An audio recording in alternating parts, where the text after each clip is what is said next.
여러분 반갑습니다. 김백입니다. 자, 이번 시간에는요 2015년도 2회차 3월 8일 날 시험을 봤네요. 자, 기출문제 해설 강의 진행하겠습니다. 1과목 심리학 개론입니다. 1번 문제 갑니다. 일반적으로 사용되는 분포의 집중 경향치, 이 집중 경향치가 핵심 포인트입니다. 집중 경향치가 뭐냐면요, 대표값이 대표값, 이 대표값을 대표값이라고도 하고 대표값이라고도 하고요.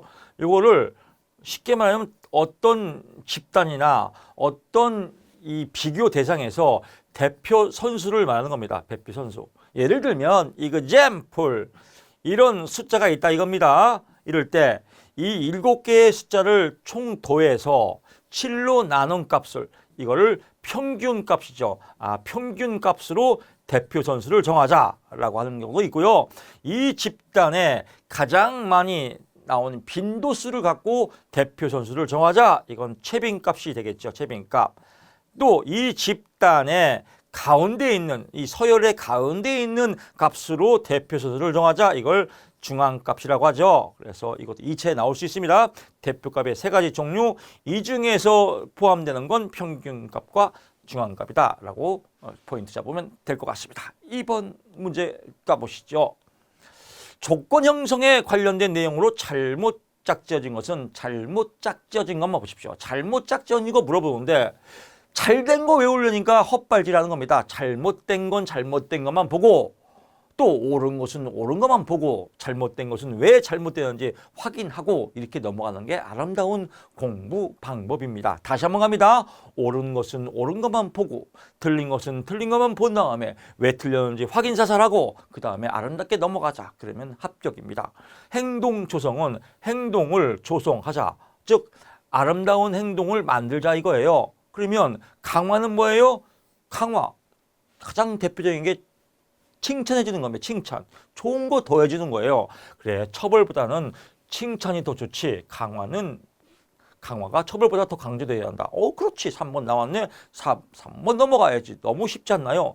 감각기억의 설명으로 가장 거리가 먼 것은, 감각기억은 그냥 순간적으로 딱 나오는 내용입니다. 이렇게 제가 기억할 때 여러분 자 3번 갑니다. 이게 감각기억이에요.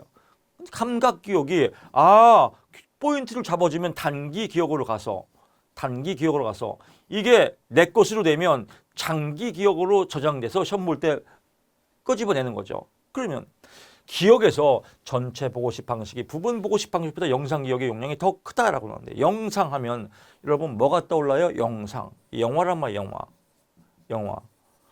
영화를 보는데 예를 들면 영화를 딱 보는 거예요. 만약에 영화 내부자들을 봤다. 영화 내부자들을 봤는데 전체 내용은 다 기억 못해요. 근데 내부자들 특히 어떤 부분에서는 기억이 나는 거예요. 이것들이 막 모여서 때로 술 처먹었지. 술을 처먹을 때 이상하게 먹었더라. 그건 기억이다. 이런 자극된 부분이 기억이 나는 거예요. 그래서 부분 보고식 방식이 더 기억이 나더라. 전체 내용은 잘 모르더라도 부분이 더 기억이 나더라. 이런 겁니다. 그래서 전체가 부분보다 더 기억이 난다. 웃기지 마라. 부분, 핵심 포인트가 내가 기억했던 그 파트가 기억이 더 잘 난다. 이런 겁니다. 쉽지요. 나머지는 볼 거 없죠. 4번 갑니다. 성격에 관한 이론의 특성 이론에 대한 설명과 가장 거리가 특성 이론이에요. 특성 이론에 의하면 특성 이론은 하나예요. 개인은 개개인마다 특성이 있다. 간단하지요. 얼마나 쉬워요. 평가 기법들은 주로 성격의 성격의 역동을 밝히는 것은 정신역동이에요. 정신역동. 즉 정신이 활발하게 역동돼야 되는데 정신이 역동 못하고 띨띨하다. 이게 이제 정신역동의 이론입니다. 그래서 정신역동을 밝히는데 초점을 준다. 성격의 역동을 밝히는 건요, 정신역동 이론이 따로 있습니다. 그래서 특성 이론이 아니라 정신역동 이론은 서로 다르다. 역동은 정신역동 이론이 따로 있다. 따로 국밥이다 라고 보시면 간단하죠. 나머지 볼 거 없고요. 5번 갑니다. 페스팅거의 인지 부조화. 그래서 페스팅거건 페스티벌이건 알 필요 없죠. 인지 부조화, 코그니티브 이런 거 알 거 없어요. 그냥 인지. 대가리가 조럽지 않다. 대가리 삑사리예요. 삑사리. 대가리, 삑사리. 가장 잘 설명한 것은 사람들은 자신의 지식, 감정 그리고 행동의 모든 측면이 일치하지 않으면 일치하지 않다. 일치하지 않은 게 뭐예요? 삑사리죠. 일치하지 않은 게 뭐예요? 부조화죠. 답이 나왔잖아. 일치하지 않는다. 부조화. 불쾌감을 경험한다. 당연하지. 왜? 일치하지 않으니까. 부조화니까. 너무 쉽죠? 알 거 없어. 6번 갑니다. 아들러가 인간의 성격을 설명하면서 강조한 것은 아들러 뭐 몇 번 얘기했죠. 아들물 나서 열등감. 그래서 우월감을 추구하자.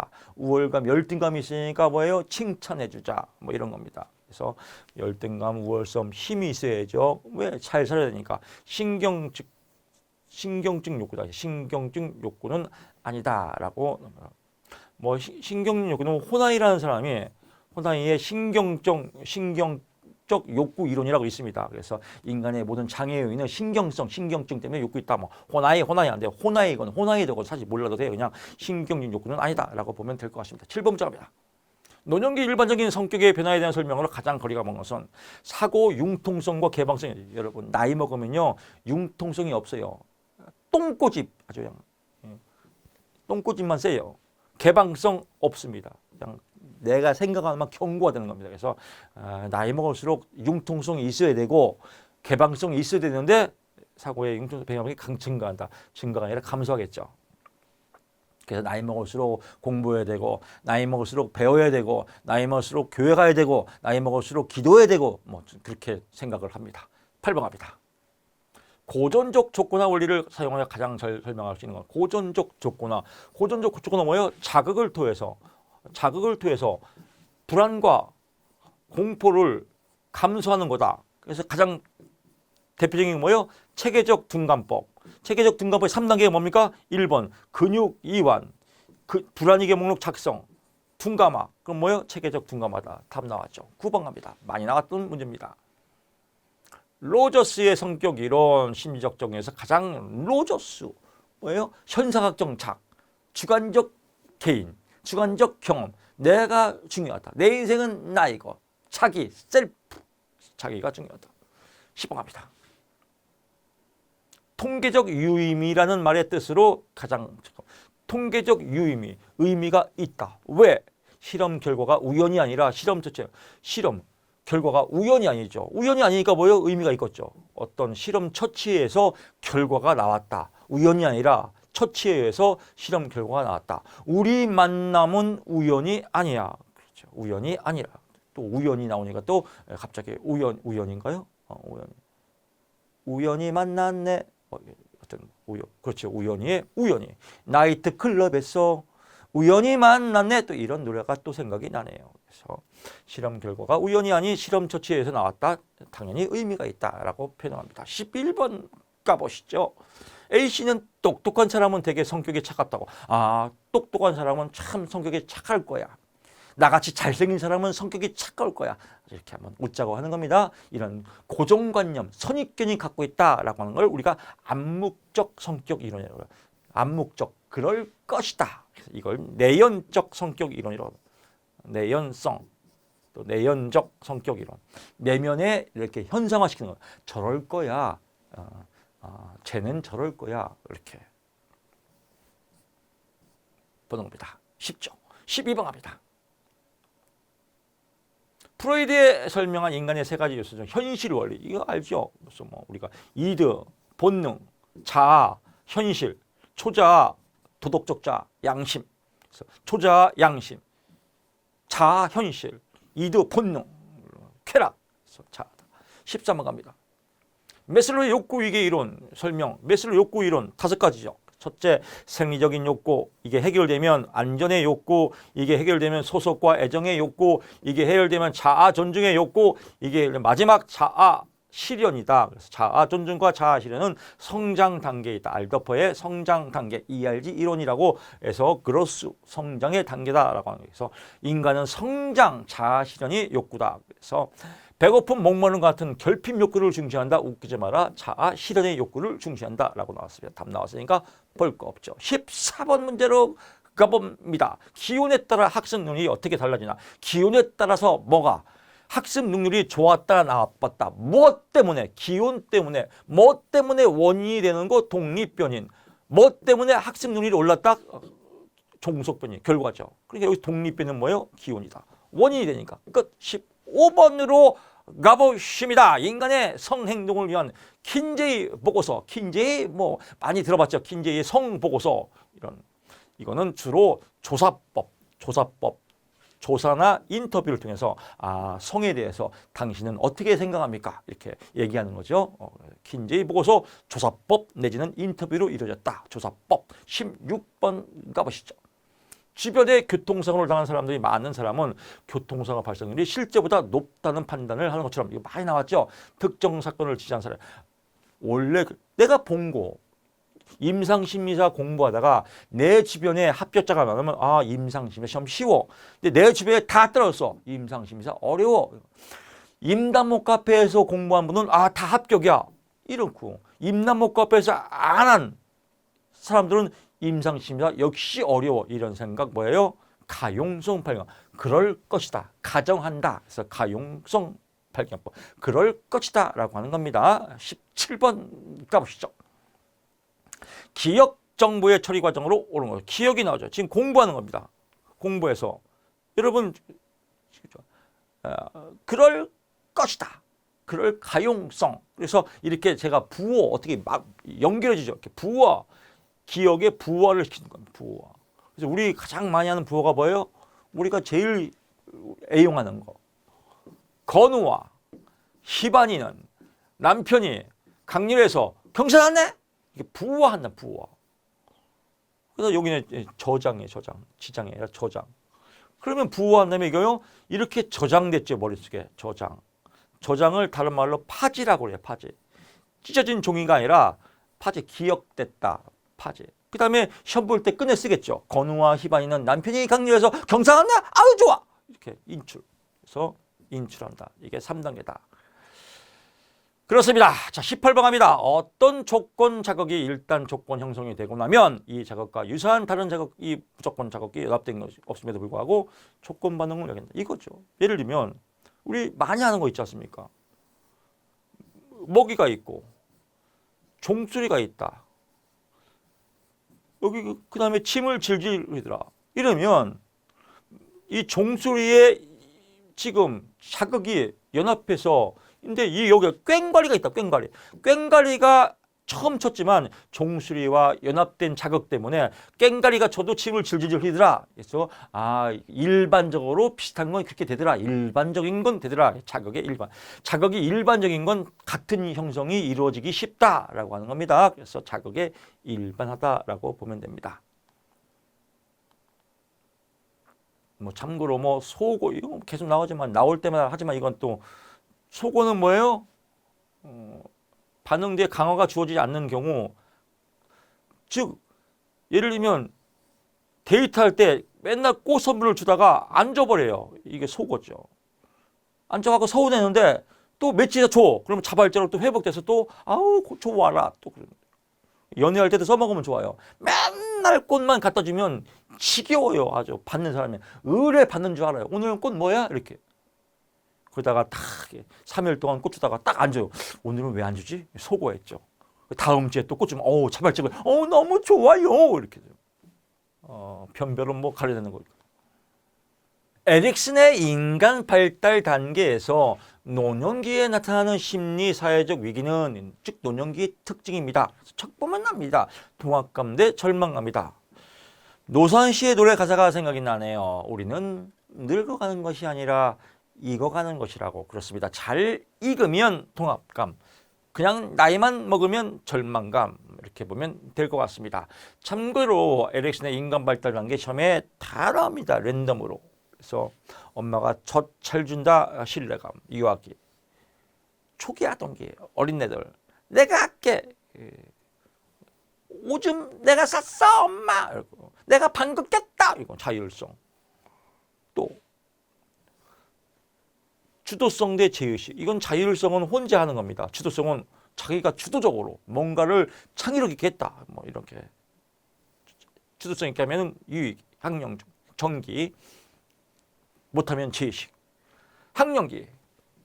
근면성 대 열등감. 숙제 잘하면 근면성. 못하면 열등감. 청소년기. 잘 자라면 정체감, 잘못 자라면 혼란감. 성인 쪽에 애인이 있으면 친밀감, 없으면 고립감. 돈 잘 벌면 생산성, 못 벌면 침체, 노령기 이렇게 본다라고 보면 되겠습니다. 20번 갑니다. 척도, 그 애가 잘못 작전, 척도, 명서등비다. 그래서 이건 이체 잘 나옵니다. 명명척도, 명목척도라고도 합니다. 그래서 이름의 차이 정보만을 나타내는 거. 서열척도, 이름의 차이 정보 플러스 순서, 서열까지 나타내는 거. 등간척도, 이름의 차이 정보, 순서, 등간 간격까지 나타낸다. 그래서 주로 온도계를 많이 예를 들며, 그래서 마이너스 5도, 0도 플러스 5도 이런 간격을 나타내는 것이다. 비율척도 곱하기가 된다. 그래서 이름, 선서, 간격, 비율, 곱하기 비율까지도 나타낸다. 비율척도가 가장 광범위하고 포괄적이죠. 그래서 절대 0점이 있다. 이 얘기는 뭐예요? 절대 0점이 있다. 0의 의미가 있다. 0의 속성이 있다. 0의 역할을 한다. 0 때문에 싹 없어버린다. 0 나오면 그냥 싹 없어지는 거예요.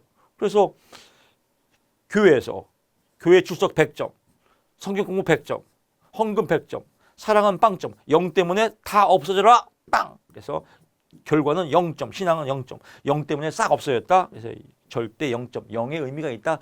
0의 절대 0점이 있다. 비율적도는 0이 안 없어져요. 이거는 어떻게든 이 간격은 있기 때문에 0이 안 없어진다. 존재한다. 그래서 절대 0점이 없다. 이렇게 보는 겁니다. 0 때문에 다 없어지지 않는다. 절대 0점이 없다. 이렇게 보는 겁니다. 그 얘가 잘못 작정. 지능검사로 추정한 지능지수. 지능지수는 10점이건 5점이건 0점이건 그 자체가 점수가 존재하죠. 그래서 지능지수는 절대 0점이 없다. 그래서 등간척도에 해당한다. 비율척도가 아니라 등간척도다라고 보시면 될 것 같습니다. 자, 이렇게 해서 1과목 끝났고요. 2과목 이상심리학도 강의 진행해 보겠습니다. 21번입니다. 분리불안장애의 주요 증상에 해당하지 않는 건 분리불안입니다. 2번. 분리불안은 애착관계예요. 그래서 가장 대표적인 게 엄마 끈. 엄마 따라갈래. 엄마 같이 가. 엄마 없으면 불안해. 분리불안입니다. 또 부부끼리 이런 사람, 여보 같이 가. 여보 없으면 못 살아. 이거 사랑이 아니라 이거 집착 분리불안입니다. 낯선이와 같은 공간에 있지 못한, 예를 들면 이거예요. 아주 남편이 엄마하고 애착관계가 이거 아주 미치는 거예요. 정말 패 죽이고 싶어 이런 거. 엄마 보고 싶어. 엄마 불안해. 이거 미치는 거 아니야 이런 거. 낯선이와 같은 공간에 있지 못하고 과도한 불안. 낯선이와 같이 못하는 불안은요. 낯선이와 같이 있는 건 그냥 불안한 거예요. 이건 분리불안이 아니다라고 보면 될 것 같고요. 그냥 불안이다라고 보면 됩니다. 22번 갑니다. 정신분열증 특징이 증상이 아닌 것은 불면. 정신분열증 없어도요. 스트레스 받으면 불면이 있습니다. 그래서 불면은 그냥 일반적인 거다. 끝. 23번 갑니다. DSM-5에서 DSM-5는 그래요. 국제 그러니까 정신 이상이 여러 증상이 있는데 정신 이상 증상을 표준화시킨 걸 DSM-5라고 해서 이렇게 그냥 표준화시키는 어떤 일련표죠. DSM-5에서 성불변증 시험에 엄청 많이 나와요. 그래서 다시 한번 짚고 넘어가는데 성불변증은 이거예요. 남자인데 여자가 되고 싶은 거, 꼬추를 딱 띄고 싶은 거. 여자인데 남자가 되고 싶은 거, 꼬추를 달고 싶은 거. 이게 성불변증이에요. 동성애자들이 주로 보인다. 동성애자들은 그냥 서로 동성끼리 서로 좋아서 지지고 못 가는 거죠. 그래서 동성애자들끼리 하는 건 성불변증이 아니다. 24번 갑니다. 정신장애와 관련되어 있는 주요 신경전달 물질 중 정서적 각성, 주의 집중, 쾌감각, 수의적 운동 같은 심리적 쭉 나옵니다. 이거 정신분열증. 정신분열증 딱 나오면 도파민. 여러분 이렇게 이건 호르몬은 이것만 아세요. 그냥 정신분열증, 도파민. 이게 시험에 엄청 잘 나옵니다. 또 우울증과 관계 있는 거. 우울증과 관계 있는 거는 세로토닌. 또 노아에피네프린. 뭐 노아에피네프린까지 딱 하세요. 그냥 노아의 방주도 아니고 노아. 그냥 노. 그래서 세. 노세 젊어서 노세. 늙어지면 못 노나니 왜? 우울증에 걸리니까. 그래서 노세. 그래서 노와 세로토닌은 우울증, 정신분열증, 도파민 이것만 알면 만병통치약 다 풀 수 있습니다. 글루타메이트는 뭐예요? 몰라요. 그냥 굴러가게 내비두세요. 25번 갑니다. 순종적이던 개가 실험 과정에서 안절부절 못하고 공격적이며 대소변을 가지 못한다. 이건 뭐냐면요. 실험에 대한 신경증이 있는 거예요. 그냥 실험만 하는 거야. 괜찮아. 라고 하는데 실험이 유해적으로 보는 겁니다. 그래서 일반적인 무해한 삶을 얘도 무해하다고 가려내지 못하는 거예요. 자극에 대해서 가려내지 못하고 유해하다고 생각하니까 공격적으로 변한 겁니다. 자극에 대해서 변별력이 없다. 자극 변별에 해당한다라고 보면 될 것 같습니다. 26번으로 가보시죠. 공황장애를 진단하는 데 필요한 증상으로 가장 공황장애는 죽을 것 같은 거예요. 숨이 막히고 죽을 것 같다. 이유 없이. 그래서 메마른 감정 표현은 그냥 메마른 사람이에요. 그래서 공황장애가 아니라 뭐 메마른 감정 표현이면 죽을 것 같지 뭐 괴롭겠습니까? 그냥 메마른 거지. 27번 갑니다. DSM-5에서 제시된 조증 사파의 주요 증상이 아닌 거예요. 조증은 뭐예요? 오버하는 거예요. 오버. 어떤 행동이 오버예요. 그냥 왔다 갔다 해서 조증 있는 사람들은 심란해요. 주의가 산만하고 지가 다 할 수 있어요. 목표가 분명해. 잠도 안 자요. 목표가 불명확한 활동. 목표가 명확한 활동을 그냥 심란하게 하는 겁니다. 그래서 목표가 명확한 활동인데 조증은 오버한다. 병적으로 오버한다 이겁니다. 정답 3번이다. 보시고요. 28번으로 넘어가 보실게요. DSM-5에서 지속성 우울장애의 증상에 해당하지 않는 것은 1년 이상의 지속된 우울증이 지속성이면요 1년이 아니라 2년이다. 그래서 2년 이상 돼야 지속성이다라고 보시면 될 것 같습니다. 29번 갑니다. DSM-5에서 알코올 관련 장애에 관한 설명으로 틀린 것은 알코올 유도성 장애. 알코올 유도성은 알코올이 진행되는 장애예요. 그래서 알코올 중독, 알코올 오용보다는 알코올 금단이 되겠지. 금단. 이런 것들에 대한 정신장애들이 포함된다. 알코올 때문에 발생하는 장애들. 알코올 유도성 장애. 알코올 오용은 잘못 쓰는 거죠. 알코올 사용 장애에 해당하겠죠. 알코올 오용이 아니라 알코올 금단이다. 알코올 중독, 알코올 금단 이런 것들은 알코올 유도성 장애다라고 체크 포인트만 해두시고요. 나머지 몰라도 됩니다. 30번 갑니다. DSM-5에서 해리성 장애에 대한 설명과 거리가 먼 해리성 정체감 장애는요. 기억상실이에요. 기억상실. 술 먹고 깜빡 기억이 안 나는 거. 다 해리성. 그래서 해마의 원인, 해마가 붙었다 떨어졌다. 깜빡이는 해리성 정체감 장애. 이런 사람들은 또 체면에 잘 걸린대요. 그래서 체면에 잘 걸리지 않은 성격이 아니라 체면에 잘 걸린다. 깜빡하기도 하고 체면에 잘 걸린다라고 보시면 될 것 같습니다. 31번 갑니다. 각 성격 장애의 일반적인 증상에 관한 설명으로 옳은 것은 옳은 것만 봐야 편합니다. 옳은 거 근데 옳은 거 아닌 걸 보면 또 이거 헛발질이에요. 그래서 옳은 것만 보십시오. 분열성 성격 장애, 타인에 대한 관심과 흥미가 부족하여 타인과 지속적인 사교적 관계를 맺지 못하여. 즉 분열성은 뭐예요? 은둔, 칩고, 혼자의 세계에 갇혀 있는 거. 분열성 성격 장애다라고 보시면 될 것 같고요. 32번 갑니다. 백의 우울 이론 중에서 부정적 인지 삼재라고 합니다. 인지 삼재. 2차에서 나옵니다. 대가리의 세 가지 문제점. 그래서 자신에 대한 부정적인 거, 미래의 환경에 대해서 다 부정적이다. 그래서 나는 뭘 해도 안 돼. 미래에 뭔 비전이 있겠어. 환경은 다 안 좋아. 이런 사람들 진짜 그렇습니다. 과거는 아니다. 과거를 묻지 마세요. 33번 갑니다. DSM-5의 경계선 성격장애. 경계선 성격장애는 뭐예요? 감정이 안정적이지 않아요. 감정의 정체감이 없어요. 감정의 정체감 상실해요. 그러니까 어떨 때는 좋다, 어떨 때는 안 좋다가, 너무 기쁘다가 죽고 싶다가 왔다 갔다 하는 성격장애, 경계성 성격장애다. 주변에 있으면 피곤하죠. 병이죠. 그래서 사회적 상황에 비난당하거나 거부당하는 것에 사로잡혀. 비난당하거나 거부당하는 것에 사로잡혀 있으면요, 관계도 안 맺어요. 경계선 장애는 관계를 맺으면서 상처받는 거예요. 그래서 관계를 맺으면서 어떤 사람한테는 심하게 또 적극적으로 좋은 표현을 하다가 또 몇 시간 지나면 또 나쁜 표현을 하다가 이런 관계성 장애거든요. 이거는 관계성이 아니라 회피성이에요. 관계를 회피하는 겁니다. 그래서 3번은 회피성 장애에 해당한다. 34번 갑니다. DSM-5의 반응성 애착 장애. 반응은 뭐예요? 반응하는 겁니다. 무엇에? 환경에. 반응하는 겁니다. 가장 거리가 먼 것은 유전적 원인이 아니라 환경에 반응할 것이다. 끝. 너무 쉽지 않나요? 35번 갑니다. 또 여기서 또 찬실합니다. 이렇게 공부하기는 너무 쉬워요, 교수님.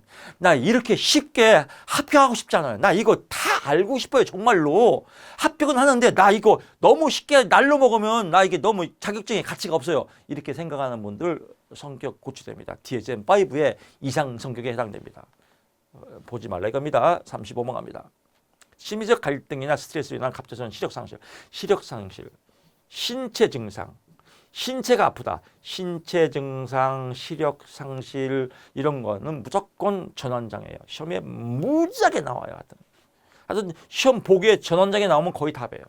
그래서 시력 상실, 신체 증상, 어디가 아프다, 스트레스, 히스테리, 전환장애. 36번 갑니다. DSM-5에서 주요 신경인지는 뭐예요? 뇌와 관계 있다. 그래서 해당하지 않는 것은 피크병. 쉽게 외우세요. 거꾸로 얘를 외우지 말고 피크병은 아니다. 나오면 똑같이 나와요. 피크병이 뭐냐면요. 피크병은 이거예요. 나이 먹은 중년의 남녀가 애들처럼 노는 걸 이게 피크병이라고 그래요. 나이가 50, 60 먹어서 자기야 사랑해 나도 근데 억울 이렇게 하는 거 피크병. 37번 갑니다. 그래서 피크병은 뇌의 전두엽 축제 위축으로 인한 졸호증을 보이는 질환에서 쇠퇴 나이가 먹은 사람이 나이는 먹었는데 이렇게 애기처럼 너무 좋아 이뻐 이렇게 하는 거 피크병. 정신분열증의 원인에 대한 설명 중 가장 거리가 먼 것은 정신분열증 치료제인 클로제펜을 제외한 대부분의 약물은 여러 부작용이 있다. 웃기지 마라. 그냥 약은 아무리 좋은 비타민도 많이 먹으면 부작용이 생깁니다. 약은 무조건 부작용이 있습니다. 약은 약사에게 무조건 부작용이 있습니다. 그래서 클로제펜을 제외한 웃기지 마라. 클로제펜도 부작용이 있다. 클로제펜 하루에 100개를 먹어봐요. 죽을지도 모르죠. 부작용이 다 있다. 너무 쉽지 않나요? 공부 쉬워요. 근데 이런 거 공부하니까 1년치 걸리죠. 약은 다 부작용이 있지. 끝. 너무 쉽잖아요. 제외안이 아니다. 다 있다. 부작용. 38번 갑니다. 염색체 이상에 의해 유발되는 대표적인 지적장애. 염색체 지적 나왔죠. 답이 나왔죠. 코르사포크 뭐예요? 알코올. 그렇죠. 알코올 기억나죠? 알코올 중독에 관계된 게 코르사포 장애다. 그래서 이거는 염색체 이상이 아니라 알코올 장애다. 그래서 코르사포 알코올 장애. 이것도 시험에 엄청 나옵니다. 알코올. 4번. 39번 갑니다. 반사회적 성격장애 일반적 특징이 반사회적 성격장애죠. 과도한 불안. 오히려 불안이 없으니까 반사회적 질환하겠죠. 그래서 과도한 불안이 아니라 불안이 없는 거다. 이 양심도 없고 불안도 없는 이것들이 이제 반사회적 성격장애들. 깡패 성격장애죠. 깡패들 불안도 없고 양심도 없고 그렇다고 합니다. 40번 갑니다. 아동 및 청소년기 장애로서 다른 사람의 기본 권리나 나이에 적합한 사회 기준이나 규율을 위반하는 행동 양식이 반복적이고 나왔죠. 기본 권리나 나이에 적합한 사회 기준이나 규율을 몰라요. 아까 지금 깡패 이거 얘랑 비슷해요. 반사회적. 그러니까 품행장애가 더 심하면 반사회적 성격장애 되는 거예요. 품행장애 줄 학교에서 야 새끼야 이리 와.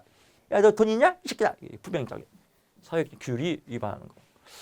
자 이렇게 보면 될 것 같습니다. 이렇게 해서 강의 들으면 어렵지 않지 않습니까? 강의 들으시면 100% 합격입니다. 참고로 말씀드리면 교수님 우리가 임상 심사인데 너무 이 병명에 대해서 심하게 말하는 거 아니에요? 이렇게 분들도 있을 수 있어요. 너무 환자에 대해서 막대하는 거 아니에요? 표현을.